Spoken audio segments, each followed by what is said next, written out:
Hey Toronto, it's Steve Saretsky here. Just want to remind you that the Loonie Hour is coming to Toronto on Thursday, November the 30th. The Loonie Hour is going to be doing a live podcast in Danforth. Grab tickets below. We're going to have a housing roundtable with the likes of Dan Foch, Ron Butler, Jordan Skrinko, and then the Loonie Hour is going to be jumping on stage doing a live podcast, Q&A.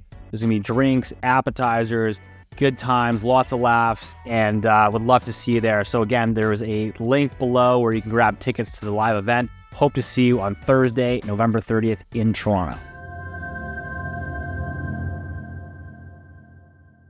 Hello, I am Urmi Desai, editor here at Move Smartly, and I am very happy to be back for our monthly roundtable with our wonderful panel. John Pisalis is with Philosophy here in Toronto. Hi, John. Hello again.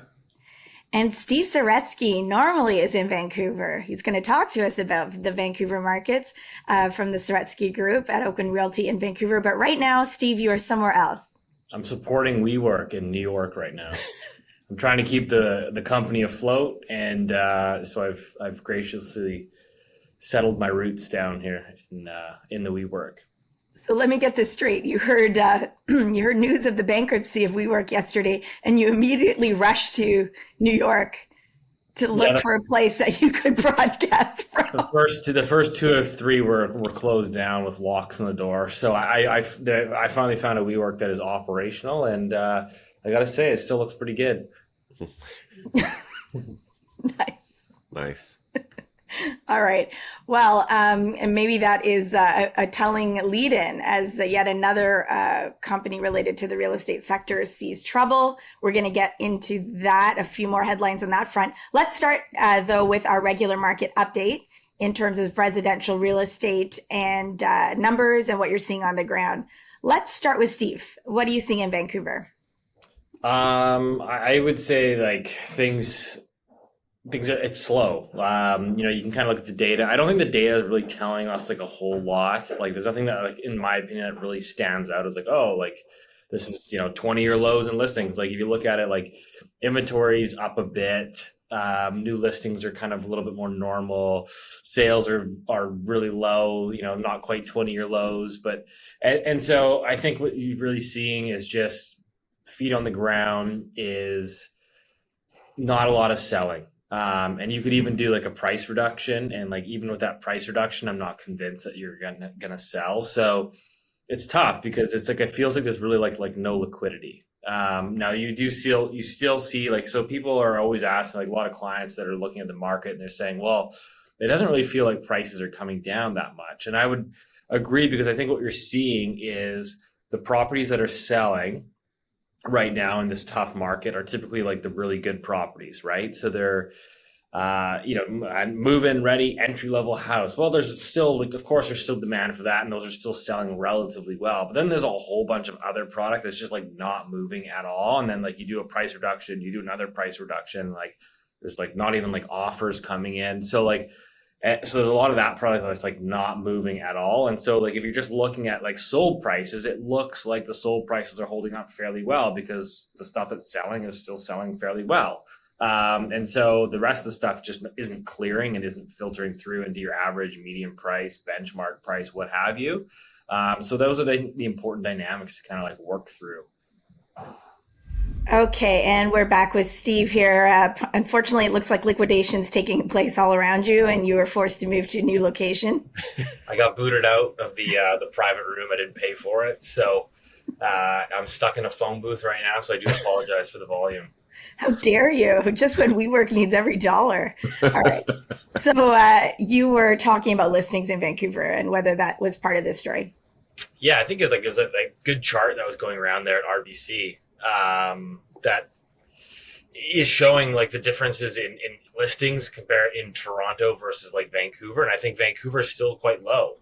There's still not a ton of inventory. I just think the demand is so weak right now that just nothing is seemingly selling. What we are seeing is a lot of sellers now, as we're, early November here, people are now pulling listings off the market. So that's becoming more common. They say, hey, I've been on the market for 2.5 months. I haven't sold. I'm frustrated. I'm going to take it off the market. I'm going to try again in the spring. And so we'll wait and see what the spring looks like, of course. But I think that's anyone's guess.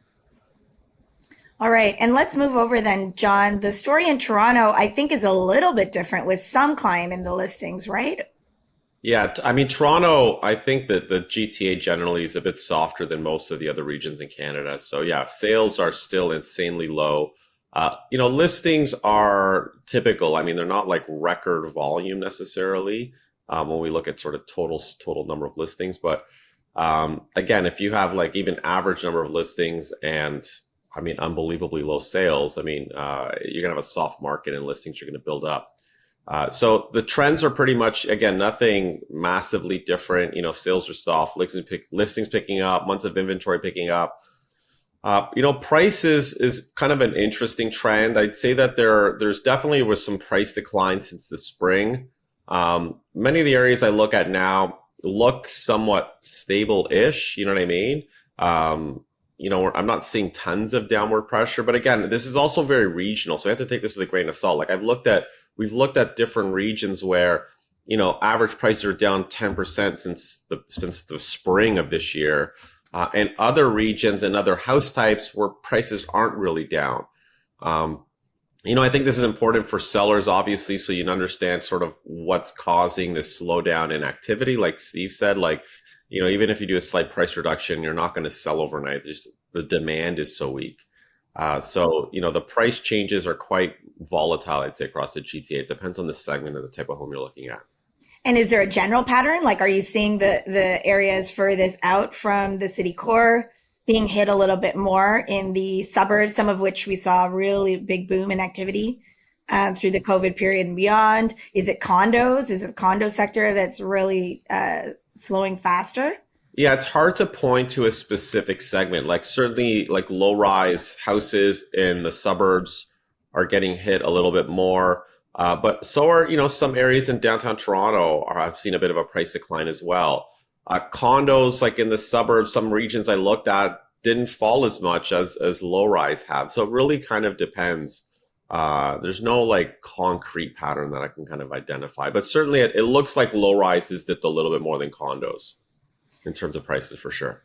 And before we move on to maybe what might happen next, I wanted to get a sense from both of you about consumer sentiment. Like, what is the overall feeling amongst buyers, sellers, investors that you're hearing from your clients and those inquiring? John? Yeah, I'd start. Sure. I mean, buyers, I'd say these days are very cautious. I find most that are buying just need a home. And the caution's kind of reflected in their prices generally. Most, even if house is getting multiple offers or selling for within market value, sometimes even a little bit below market value if there's not a lot of competition. But again, these are buyers who kind of want to buy a home. They need a home. They're not trying to time the market. They know prices might dip a little bit, but if you've been looking for 6 months, and you find a nice home you like, that's kind of what's motivating them. Sellers, it's harder to say. Like, definitely we're seeing some investors wants to sell and unload properties that they've rented. It's hard to track this because even though we have some stats where we can look if someone's an investor based on if they listed for rent on the MLS in the past, a lot of people don't necessarily list on the MLS. Some people who have houses that are used as rooming houses or whatever are not. Like some of our investor clients, we had listed several investment properties. None of them were listed on the MLS as rentals, right? So we'd have no record of that, but we knew they were like rentals because they're our clients. So definitely some pressure. But even then, it's kind of interesting. Like many of the investors we've kind of talked to, it's kind of like Steve said, they want to sell, they want to deleverage, but if they can't get the price they want, they'll just rent it again, basically, or you know what I mean? So it's a very interesting market. I haven't seen too much like super distress, but definitely you feel the numbers are impacting some people and they're more willing to consider selling and deleveraging. So presumably the sellers that you are seeing, not necessarily investors, are the flip side of those that have to buy. Maybe some of them are having to sell because they're moving on up due to family changes and whatnot. What is the feeling amongst those sellers? Like things have to be a lot nervier than they used to be in the GTA. I mean, it is, especially if you need to sell and you need to move on. Like it's very hard to explain to seller clients when they're getting like 3 or 2 showings a week or some weeks with no showings, right? And that's just the market in some regions. Like if you just look at the data, it's a very slow market in some areas. Now, the flip side is like the people who are looking are active. You know what I mean? So like in the past, you've had like, would have 40 showings on a home. You know what I mean? And you'd sell in a week and you have multiple offers, which is great. Like now you might get like 10 showings in one solid offer, right? So it's, you know, the people who are out there active are serious. So you don't need a ton of activity. But again, it's stressful for a seller when you're not seeing a lot of showings.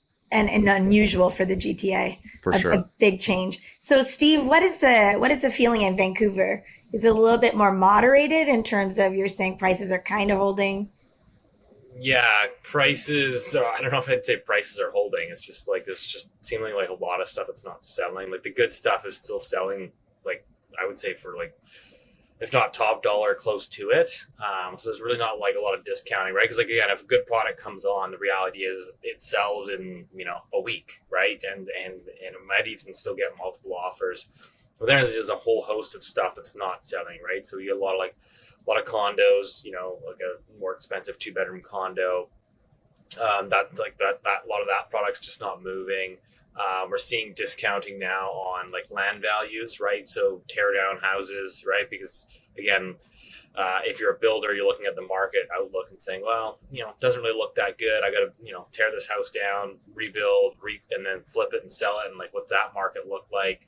So like, you know, those are typically the bidders for that kind of product. So you're seeing some softness in that sort of product type.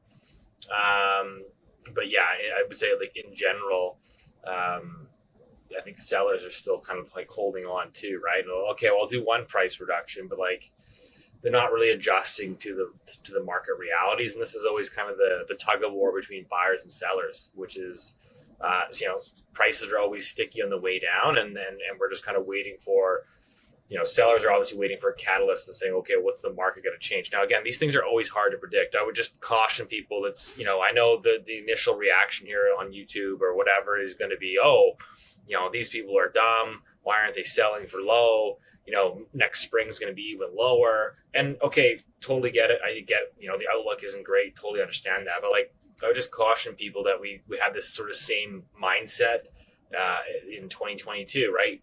Summer, fall of 2022, market's really soft, really weak. Interest rates are actually, you know, higher. Like Bank of Canada was still raising rates in 2023. Like the market went up. The spring market bounced. We saw prices jump 10%. And they're rolling back over again. So it's always hard to sort of say what the market's going to look like 5-6 months from now, right? You could have a temporary relief in the bond market. Rates could come back down a little bit. It's hard to say. I would say in general, though, if sellers want to sell, I mean, our advice is to get out in front of it. You have to set the new benchmark. You have to set the new comp, you know, in the building or in the neighborhood, for example. Steve, you're touching on the next thing that I want to talk about, which is what might happen next. And we already saw, I think since we've spoken, the Bank of Canada held its rate at 5%. The US Fed then followed by holding its rate. And now we're seeing some latest survey numbers, a survey of top financial experts in Canada, suggesting they're expecting to see rate cuts starting in April 2024 next year, and perhaps ending the year at 4%, which would be a 1% drop from where we are now. So I'm wondering just what your overall take is on this. I know that interest rates have had a profound impact on the real estate market. You both have told us that story. So what do you think about what's likely to happen next? I don't know who wants to start first. Steve? Okay, well, I'll take this one away just because, John, I actually had a really interesting conversation with I went for dinner with our mutual friend Anthony there, who was actually in town in Vancouver. So we were at a good chat, and, you know, I think he's a little bit more, you know, he's a smart guy, right? So obviously he's a bit more skeptical. He's a bit more bearish. Totally get it. Him and I actually see the world in a very similar fashion.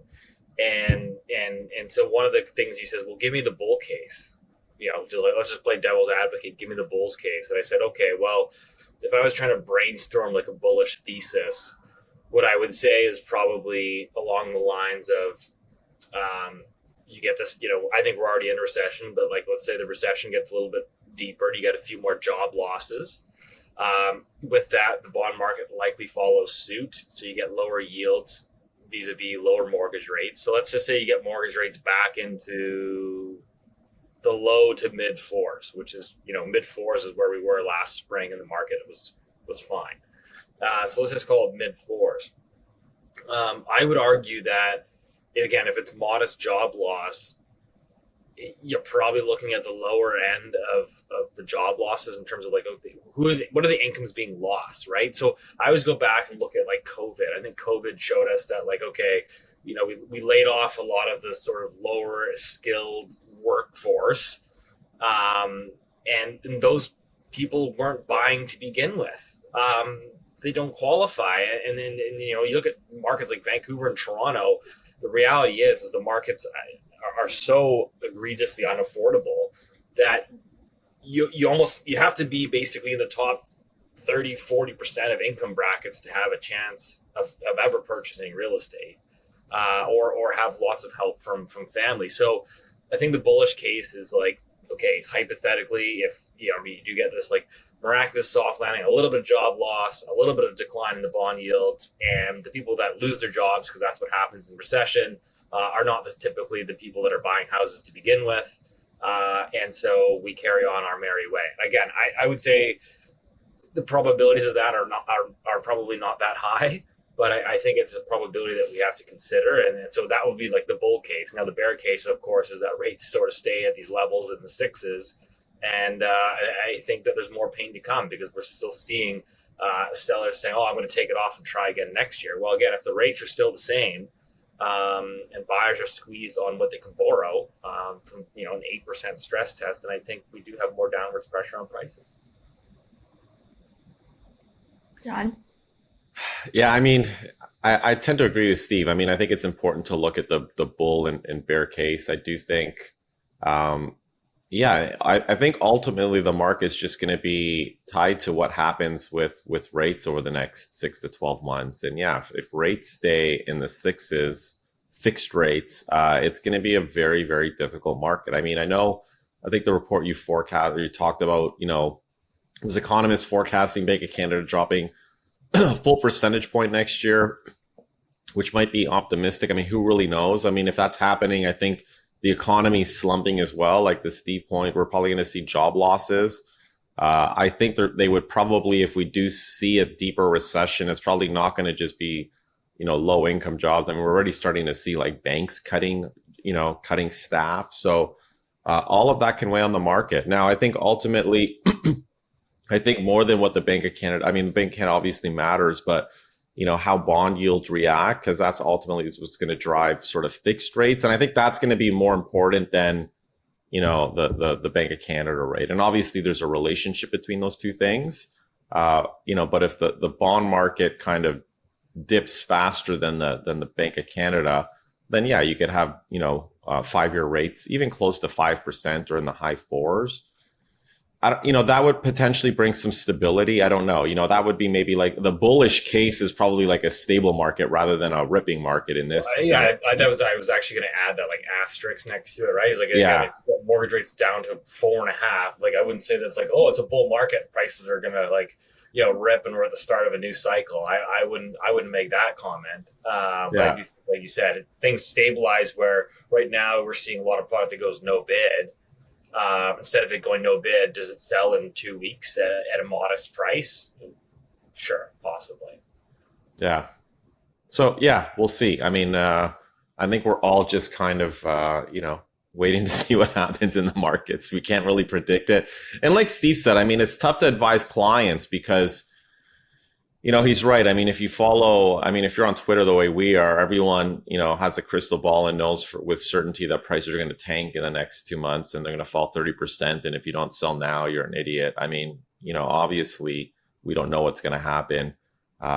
People have to make decisions based on their own financial needs. And some people don't need to sell and aren't in a rush to sell. So, we can't advise people when to drop, what price to take, or what's going to happen 6 months from now.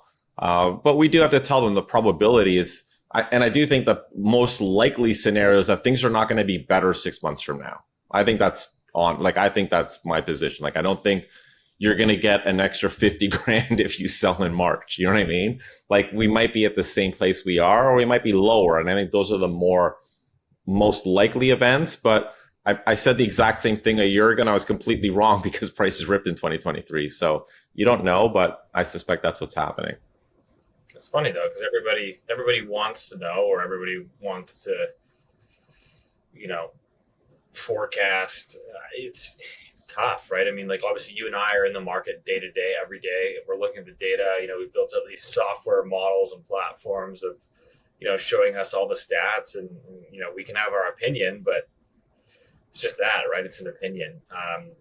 Things out of your control can change, and so, like I said, I would agree with you, right? I just, for me personally, at the end of 2022, like, I was not expecting, detached house prices to jump $200,000 in the spring of 23. But yeah, they did. And so, these things are, timing it is tough, but I think all you can do is kind of give the best advice you can with the information that you have available, and let those clients make that call, right? I mean, everyone's financial circumstances are different. So you have to sort of take that into account in terms of your advice. So, I mean, hopefully that helps for people listening. In either case, the upside, like you were saying, Steve, is really just more kind of trying to work out of a situation, which is whipped up. We're seeing that now on the pre-con sector, where the hits are starting to come. So in Toronto, we are seeing headlines. And here's one of buyers pulling out of their pre-construction purchases. A lot of these are homes, detached homes, townhomes in the suburbs of Toronto. People walking away from deposits as high as $300,000. The reason being that when they go to qualify for their mortgage, they can't. And, they can't actually complete the sale or take possession, as they say. And on the heels of those kind of headlines is yet news of another fire in Vaughan happening in a pre-con development. Now, this has now become a bit of more than one issue. So there's definitely some questions on that side. On the condo side, on the pre-construction side, a huge development, a landmark one, was supposed to be landmark, the one at Yonge and Bloor, which is supposed to become the tallest tower, I believe, in Canada, at least in Toronto.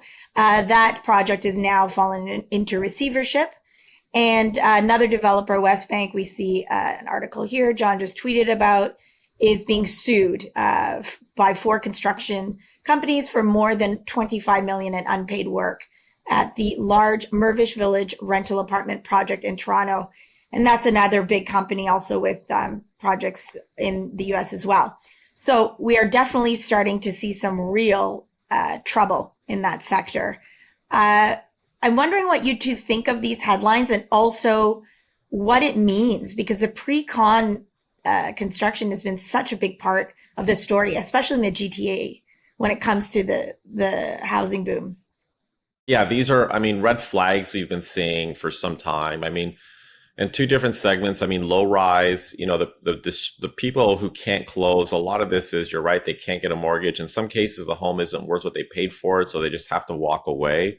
We're seeing tons of distress. We've been seeing, as you indicated, these fires recently in Vaughan, this has become, I'd say, a relatively common trend over the past 12 months of new low-rise housing developments just going up in flames. And obviously it's hard to explain it. Obviously the concerns are it's arson, and who might be behind it is anyone's guess, but it seems like it's too frequent for it to just be an accident, because there's quite a few developments that have been in that situation. And then the pre-con condo space, the one is a project I think many people in the industry have been worried about for some time. It's had a lot of problems. The developer, honestly, before he built that, or started to build that project, they'd only kind of built 2 low-rise projects that are like, I think, 8 stories. So, he decided to go from building, small, low-rise projects to the tallest tower in Canada. You're going to have some hiccups, obviously, because there's a steep learning curve.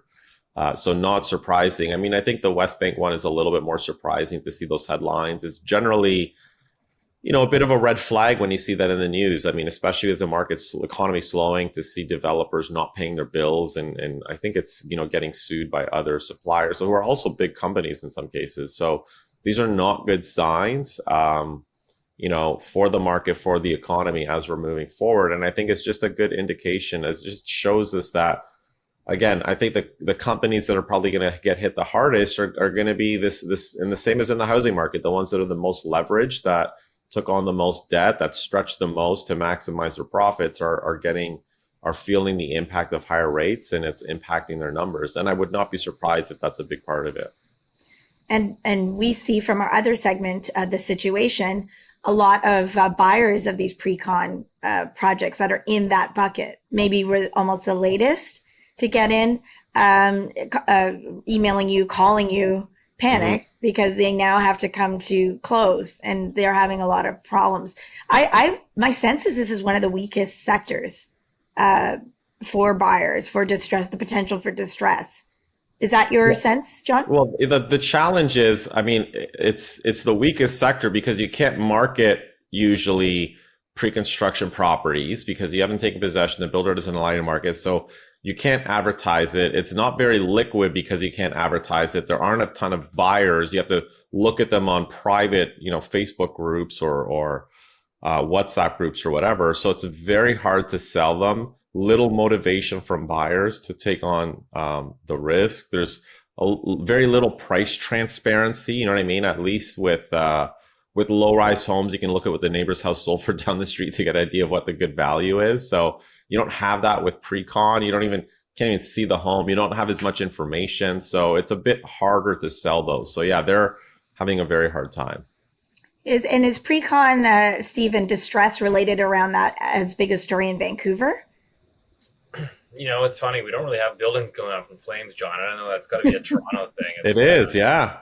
It's pretty unusual. I think we haven't really seen much stress in the pre-con space. I mean, like I said, I still think just because we haven't seen stress doesn't mean we're not seeing losses. I just think there's a lot of pre-sale that pre-sale. I think the pre-sale buyer that has done tremendously well, let's say over the last 10 years in general, I think is going to underperform over the next 10 years. Now, I think where you're going to see the most of the losses in the pre-sale side is you bought a high-rise tower, in 2017, 18 or whatever, near the top of the market in Vancouver, top of the condo market, and it's coming for completion this year. I mean, yeah, you're going to see a material loss, plus you tack on GST and all your taxes and then realtor fees but we're not really seeing a ton of it yet, and maybe in the odd building, but certainly not a lot of buildings going up in flames or anything like that. So we're bigger, Steve. We got to do it bigger. Well, I think so, but in Vancouver also doesn't have a lot of low-rise developments. You mentioned that, right, Steve? The low-rise pre-con is not. Not low-rise pre-con. Low-rise houses, which is what's going up in flames here. Yes, it's not condos going up in flames. It's single-family low-rise homes. Is that what you guys are doing? People are lighting single families on. Yeah. I mean, that's what's going. Alleged. That's what's going up in flames. I don't know why, but it's not condos. It's low-rise houses in the outer suburbs. Yeah, and we don't build low-rise houses anymore. Single-family houses, we don't build new resale single families. That's not a thing anymore.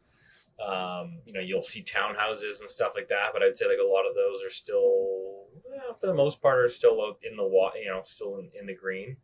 But like I said, it just depends when you bought them, right? I mean, if you bought a townhouse pre-sale, then 2021 at the end of 21 into 22 and you're closing in 6 months, you're going to be underwater.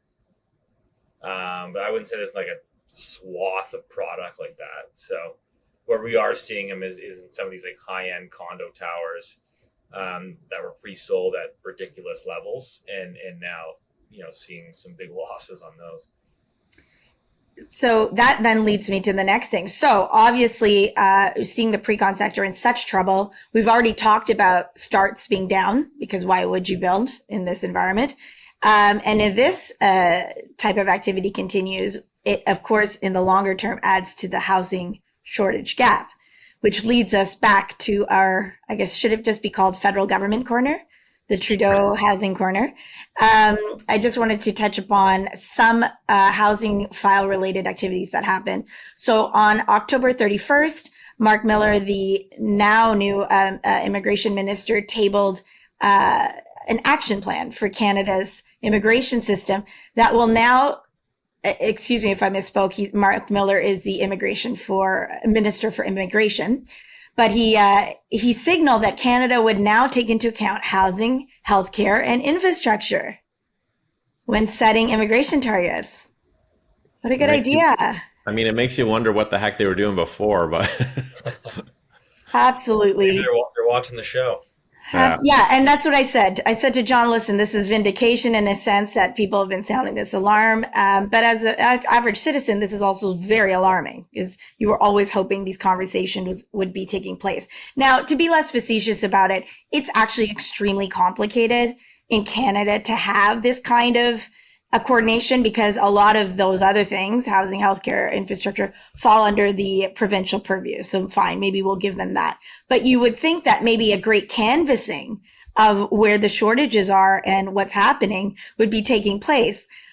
I would have thought a review like that would have seen maybe an adjustment to the numbers that were then tabled in terms of the target for permanent residents, or maybe even some kind of statement like, listen, here's our target for 2025, and then we're going to wait and see on the other years. But no, on November 1st, the targets for 2024-26 were announced, and basically they're at the same levels, ramping up a bit to the 500,000 mark per year in 2025, and then again in 2026, where they indicate that's a plateau.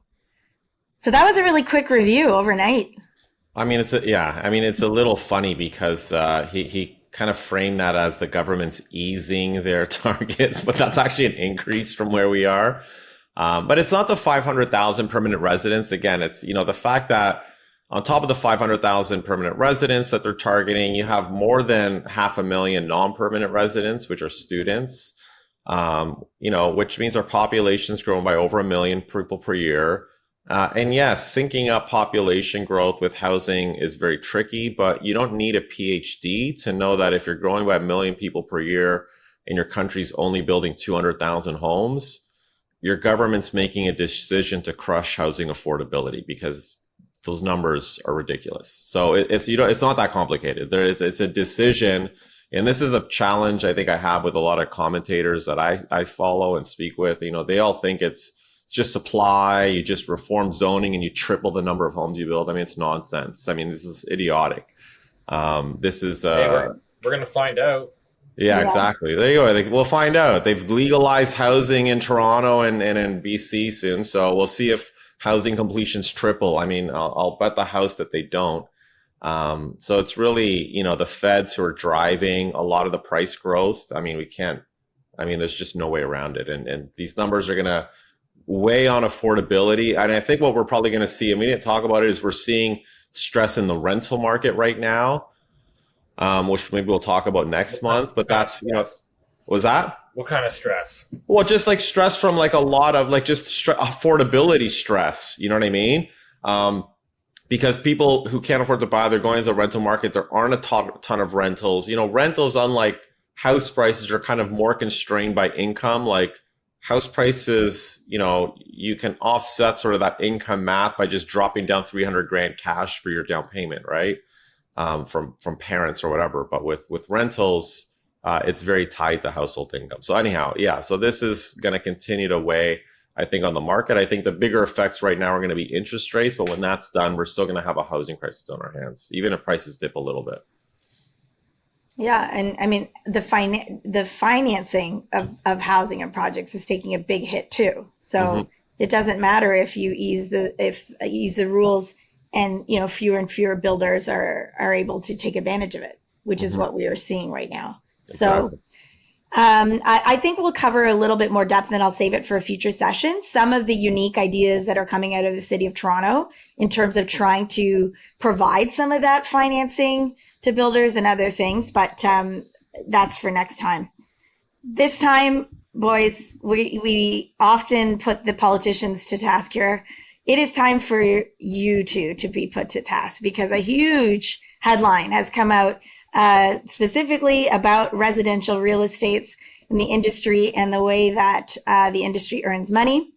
The New York Times reporting, here's the headline: home sellers win a $1.8 billion decision after jury finds conspiracy amongst realtors. The influential U.S. National Association of Realtors and several brokerages were ordered to pay damages to home sellers who say they were forced to pay excessive fees to real estate agents. I think this is a big, big story. We're ending on a bang here for your industry. Am I right, John? I think it's a big one. I mean, I don't know if you want me to kind of summarize what it's about. Yeah, you tweeted about it. I think it would be helpful.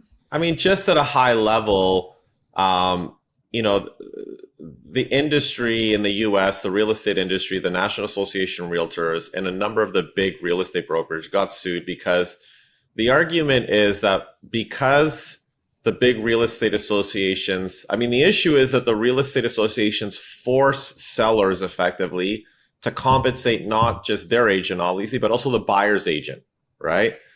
And these the people kind of suing the real estate industry are arguing that it's like anti-competitive, it's kind of collusion, it's inflating commissions. Like, we as a seller should not have to pay the purchaser's agent. Let the buyer pay for their own real estate agent.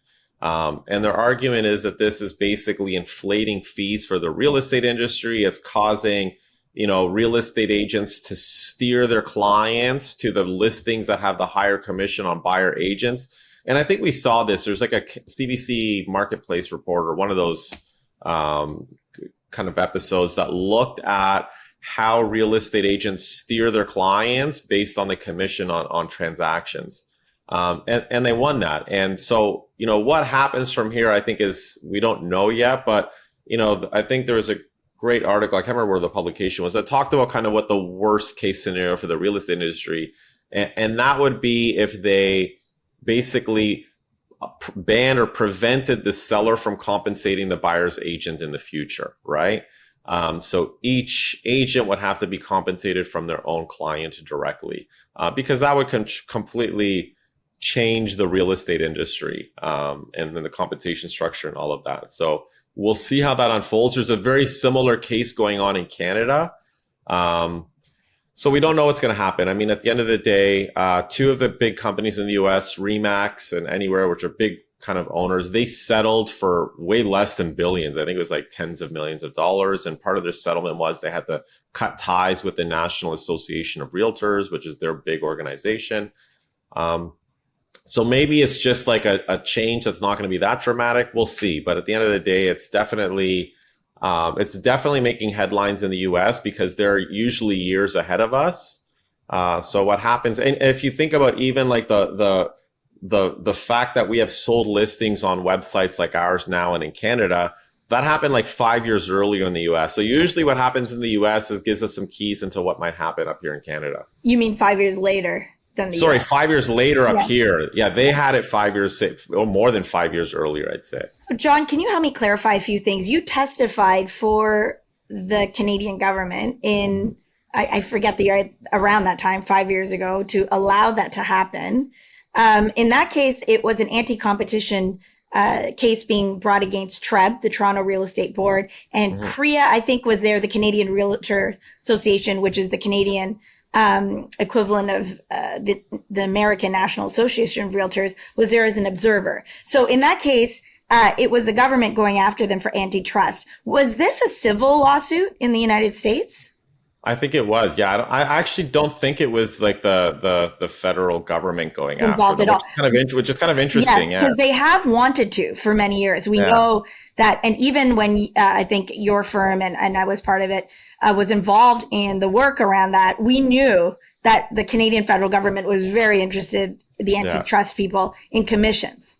So is the case in Canada an antitrust case, or is it another civil case? I think it is civil. I don't think it's the federal government. I don't think it's the Competition Bureau going after them. I'm pretty sure. I mean, I haven't looked at it, but I don't think it's the Competition Bureau. Right. And one wonders, though, does this give, feed the interest in going after it at a higher level? or more consistent level. Steve, what are your thoughts? I'll give you the last word. I don't really have any strong opinion, to be honest. I mean, I think in Vancouver, I think we have the lowest commissions in North America in terms of percentage. I mean, you'll often see basically call it 3%. So, the US getting away with 6 or even 5 is. So one sec. 3%. So as a seller's agent, you would charge your client 3% to sell their home. So here's what I'll say. Okay. In my opinion, I know. Forget you. On average. Yes, I know, because we can't say there's an industry standard because that's against the rules. But what I'm going to say is basically, okay, I'll give you an example. I charge 7% on the first 100,000 and 2.5% on the balance. 7 and 2.5, which in my opinion makes me sort of in line with where I see my competition. And so if I net that out, just keep it simple. It's basically just call it 3%. We tend to find that's basically split 55-45. So the buyer's agent will get about basically half of that. So yeah, it's basically a flat, let's call it 3%. Where I know in the GTA is 5 is kind of seemingly 4 to 5. Yeah, it depends on I do think it's interesting talking to the Toronto guys, because I feel like in Vancouver, I think you kind of get what you pay for, which I know I know there's people in Toronto that will pay for staging and everything. That's not really common in Vancouver. It's okay, we'll kind of take care of the basic marketing and get this thing moved, and it's a full service deal, but we're not, if you want to start doing staging and this and that, that's usually on the seller to cover those additional costs. Yeah, I think that's a big difference between your market and ours. So I'd say maybe here 4% might be more common, split 2 and 2 is probably more 2.5%, 4%, 4.5%. But if you're charging 5% here, usually you're doing a lot more. I mean, we had a client here, we just paid for staging, paid for repairs, paid for a storage locker, paid for movers to take their stuff to the locker. You kind of it's like you project manage it. Because, totally. Because people need to sell quickly. They don't have time. They're working and they're here are the keys, just take care of it. All they have to do is pack. Right. And it's so you're spending $10,000 on all this other stuff. So it's a little bit of a different. Yeah, and you've almost become a general contractor. Yeah. Well, kind of, or a project manager. But at a risk, right, John? Because the agents in those cases are outlaying that amount. Yeah. Right? So it's a bit different. 100%. Outlaying, and it's not guaranteed to sell. No. And in a slowing market, it's interesting because in Toronto, you see that kind of service offering almost pick up. And, the risk of that property being taken off the market, like you were saying, Steve, by somebody who wants to wait, is high. The next agent that comes along and picks up that contract gets the benefit of the 10,000 that the last agent put into it. So I'll make two jokes, but this is not a joke. This is actually kind of almost inside, when we, I chat with, other realtors at our office, top producers, good friends of mine, things like that. Well, the two conversations we'll have today is, one is it's almost better to be the second agent in right now. So let the first guy list it overpriced and not sell for the first 3 months. And then hopefully you're the second guy in with the seller's sort of, been softened up a little bit, is actually more realistic about their pricing. So ideally to be second one in is always better in today's market. And then number 2 is hey, let's be honest. If you want to sell it, slapping a big realtor buyer's agent bonus on there in this kind of environment when some of these agents haven't been paid in 4 or 5 months, I'm not gonna lie, it makes a difference. I can. So it is what it is. I'm not saying it's right or wrong. I'm just saying, hey, if you came to me and said, Steve, I really want to sell this, I'd be to be honest, yes, there are buyer's agents that, in my opinion, aren't that good at their job and are more interested in looking out for their own best interests. And if they see a big realtor bonus on that, I do think there's a cohort of them that will steer their buyers towards that property. Yeah. I don't think that's controversial to say, Steve, the pre-con sector in Toronto, especially around condos, what do they do when there's a lot of projects and they need to up the sales? those commissions for buyer agents just go up and up and up. I'll comment on that one step further. So if you look at a lot of the luxury, like expensive condo pre-sales in Vancouver, for example, and I'm talking like, wow, like those are some huge numbers. Who's paying those? Like that doesn't really make a lot of sense. You go look at those commission structures, and they're I mean, in a lot of cases they're double. They're double what you'd get on like a resale or a very basic standard pre-sale unit. Mm-hmm. So anyways, it is what it is.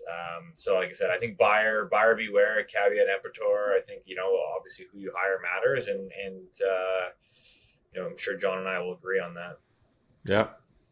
Well, that's a good note to end on. I thank both of you. This is this is a difficult month and for a lot of people. I know, John, you were battling a cold, so thank you for staying with us. And Steve, you legend over there. You started in a phone booth. You ended in a phone booth. Oh, and he's coming to Toronto in a couple of weeks too. Is he? Yes. For Loonie Hour. Yes, everybody. We will put a link in our show notes. Well, I think you're sold out though. So you can only not yet. You know what's funny with the Loonie Hour was joking. We said, man, the recession must be biting hard in Toronto. No, people just don't know yet. Okay, so Steve and his fabulous colleagues at the podcast, the Loonie Hour, are coming to Toronto. We're going to throw that into the show notes. Sign up. It's a great night. I hope I'm able to come, Steve. Are you saving a seat? We can. We have our holiday party that night, so we're not going to. Oh no, Steve! The coordination. You're part of the problem. I know. We are. This is terrible. Okay, so this. But for all of you consumers, you will love this. So we'll put this in our show notes. And thank you both, and thank you to our audience. Next week, keep your comments coming. We're at Move Smartly on Twitter. John is at John Pasalis. Steve is at Steve Saretsky. And, email us. Let us know what you'd like to hear. Email, text, whatever. Let us know what you'd like to hear more about. And hopefully you will find this useful. So thank you both. And thanks to all of you listening and watching.